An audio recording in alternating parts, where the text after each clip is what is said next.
Guys, if you follow crypto, you have heard of the FTX exchange and, of course, Sam Bankman-Fried, or SBF as everybody calls him. He seemed to have kind of come out of nowhere, and all of a sudden, he is the multi-billionaire king of crypto exchanges, and he even bailed out some other failing exchanges like Voyager Digital, and he even offered to put up $15 billion to help Elon Musk buy Twitter. Well, a lot has changed in just a few days, and now FTX, instead of bailing out other failing exchanges, is possibly getting bailed out by the Binance exchange. Now, this may or may not go through. Either way, it does not look good for investors as usual. Right now, the FTX token FTT is now trading under $4, 350 something. So this thing is changing quickly. And I'm also going to show you what happens to your money or crypto on an exchange that goes bankrupt. So let's see what's going on today, and also look at some of the red flags that were out there that a lot of people ignored investing in this and other exchanges and cryptos. So right now, the FTX token is trading between 550 and like 350, down something like 80 something percent on the day. And so here's the news that the Binance CEO, known as CZ, would be buying SBF's FTX.com to help cover the liquidity crunch, just days after announcing that his crypto exchange would be liquidating any FTX token it still held. So this is what started the bank run. CZ on November 6th said, due to recent revelations that have come to light, we have decided to liquidate any remaining FTT on our books. And so it says Binance received about 2.1 billion equivalent cash in coins BUSD and FTT after its exit from FTX equity last year. So kind of a good fold on their part. However, they're still holding 23 million tokens worth, or what were worth $529 million. It's a lot lower now.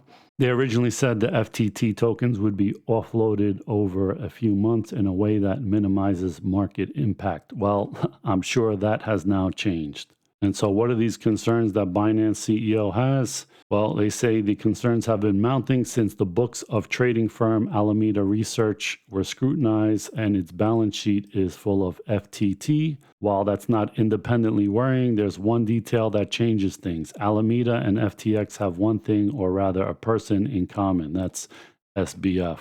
So the concern is about Alameda's balance sheet. They have 14.6 billion worth of assets supposedly as of June 30, but a whole bunch of that is FTT token, which is basically a made up coin by SBF himself, right? So if you make up a whole bunch of IOUs and put it in your bank account, unless those IOUs are believed to be worth something, then when people say it's no longer worth anything, then you have a big hole in your balance sheet.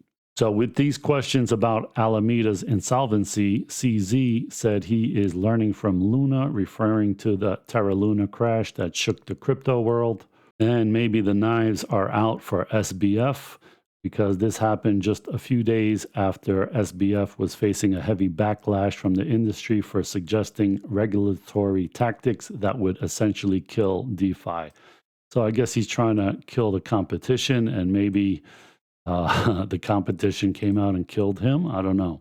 So Bitcoin and other cryptos and even FTT jumped this morning when they announced this deal that Binance was going to have a strategic agreement to buy out FTX, but that did not last very long. So here SBF says things have come full circle. First and last investors are the same. We have come to an agreement on a strategic transaction with Binance. So he's saying we're clearing out this backlog of people not being able to withdraw their money. They will clear out liquidity crunches. All assets will be covered one-to-one. Customers are protected. Are they? We'll see. Thank you, CZ, Binance, and all our supporters. So the Binance CEO, CZ, said FTX asked for our help. There's a significant liquidity crunch. To protect users, we signed a non-binding letter of intent intending to fully acquire FTX and help cover the liquidity crunch. We will be conducting a full D&D in the coming days. So could they really be buying this, or are they just trying to cover their butt and get the FTT token up while they liquidate? Because here are the key things right here: non-binding and conducting full D&D. So they're basically buying themselves time. In the meantime, they could be trying to dump the rest of the FTT that they're holding and then say, well, after some D&D, we decided it's not really for us, but we tried. And so last night, this thing was like $14. And on this news, it jumped up to like $19. But I guess people are starting to realize that non-binding letter of intent, and maybe things are a lot worse than they're letting on. This thing is now down to about $4, traded as low as $3.50 or something. And so the more of these things that happen, the more people that lose their life savings or a big chunk of it, they are starting to realize and wake up. And so you will see more comments like this guy here. I'm definitely done with crypto trading. First Luna, now FTT. It seems every bigger coin is a scam in the end. Closing my accounts, transferring all assets to wallets, and simply done. Lost the nerves and everything due to crypto scams. I bet this will happen with every single coin at some point. Every crypto coin is worthless completely and can be destroyed with a few clicks. So guys, this kind of euphoria for making money very quickly, very easy with little investment usually ends really bad. And we are seeing the cracks now more and more. And this is nothing new. There have been tulip bubbles, South Sea bubble. There's a book by Charles Mackay that talks about this. And there's a great quote in there. Think about this next time you want to invest in what everybody else is doing. The quote is something like, men, it can be said, go mad in herds, but only regain their sanity one at a time. And so there are still a lot of crazy people that believe in all this crypto and these exchanges, but here's another one that just came to his senses one at a time in this comment you just heard. Now here's a clue about something's not being right, but it's probably already too late. SBF tweeted on November 7th, a competitor is trying to go after us with false rumors. FTX is fine. Assets are fine. There's a saying in finance, don't believe a rumor until it's officially denied by the government. And so this happened in Mexico in the 1980s, right before they devalued the peso. There was rumors that it was going to happen, and the government officially came out and said that that's not true. And then that's exactly what they did. So when you see stuff like this, it should raise some alarm bells for you. And history doesn't repeat, but it rhymes. Let's see what Jim Cramer said back about Bear Stearns right before they collapsed. Okay, Peter writes, should I be worried about Bear Stearns in terms of liquidity and get my money out of there? No, no, no. Bear Stearns is fine. Do not take your money out. This is real. Look, if there's one takeaway other than a plus 400 somewhere, Bear Stearns is not in trouble. I mean, if anything, they're more likely to be taken over. Don't move your money from Bear. That's just being silly. Don't be silly. Okay, just so you get a sense of what's causing the agony by this point, I know you've been talking about it. It's financials led by Bear Stearns after what essentially is a bailout from the Fed. Bear Stearns shares are down 90% this morning, and it's not just Bear. Pretty much every single bank is plunging in early trade this morning. Lehman, which is very similar to Bear and its reliance on fixed income, is down nearly 30%. You have big names like Goldman Sachs down 8%, Citigroup down 8%. So now if the FTX exchange goes bankrupt, what happens to your money or your cryptos that are being held on that exchange? Well, I haven't looked at FTX's terms of service, but Coinbase answered that question a few months back. And they said, if we go bankrupt, then everybody that has stuff deposited with us becomes a creditor to the bankruptcy court. So that's like saying if you park your car in a parking garage and the parking garage goes bankrupt, the parking garage seizes your car to pay off their creditors. And so This is what it is on these exchanges, and this is what it is in regular bank accounts now too, in case you didn't know that. So Coinbase said that in the event of a bankruptcy, the crypto assets that the company holds in custody for its customers could be subject to bankruptcy proceedings, and such customers could be treated as our general unsecured creditors.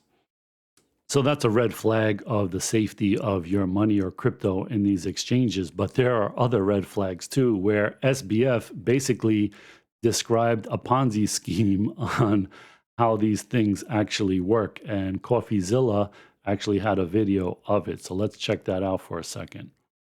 A surprising amount of legitimacy for what farming could mean. You know, where do you start? You start with a company that builds a box. And in practice, this box, they probably dress it up to look like a life-changing, world-altering protocol that's going to replace all the big banks in 38 days or whatever. Maybe for now, actually ignore what it does or pretend it does literally nothing. It's just a box. So if that clue wasn't enough to scare you away, there's also the curse of the naming of a stadium for a company. That's usually the death knell of that company a lot of times. So they named FTX Arena in Miami, I believe.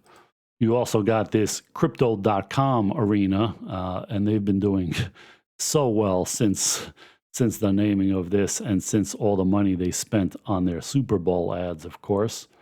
And that brings us up to this little known stadium called Enron Field. You remember that? I forget how long it was before Enron blew up in bankruptcy after they paid to name this, but it wasn't that long.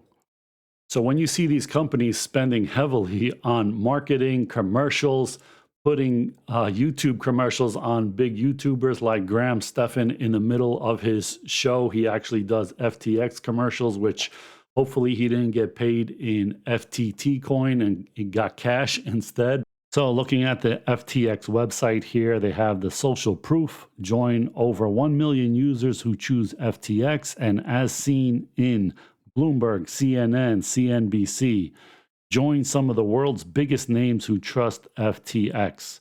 Tom Brady, FTX Arena and Miami Heat, Major League Baseball, Stephen Curry. So yes, when I invest my life savings, I make sure that I check with these guys who get paid to throw a ball around for a living, because I'm sure they're financial experts, right? And if you're not convinced by that, they also let you buy JPEGs for a whole bunch of money. So that should let you sleep well at night knowing that. So how do they have all that money to pay for all this advertising? Most likely from the margins they make off of their customers. Now, if you think about it logically, there are over 500 crypto exchanges and 21,000 cryptos. So even if you studied them for 24 hours a day, you would not be able to know which exchanges or cryptos are scams.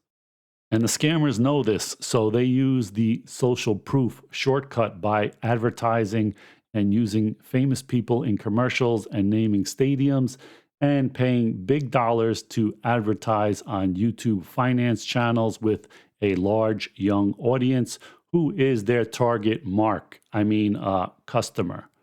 Guys, it's hard enough to make money buying stocks in real companies that make real products and have real profits. The lure of huge gains with a small investment is the story that sells to the young, inexperienced investors and the old, greedy investors that are looking for a shortcut or a miracle to get them out of a bad financial situation. This is not new and has been going on for hundreds of years. Recognize it for what it is. There is no free lunch.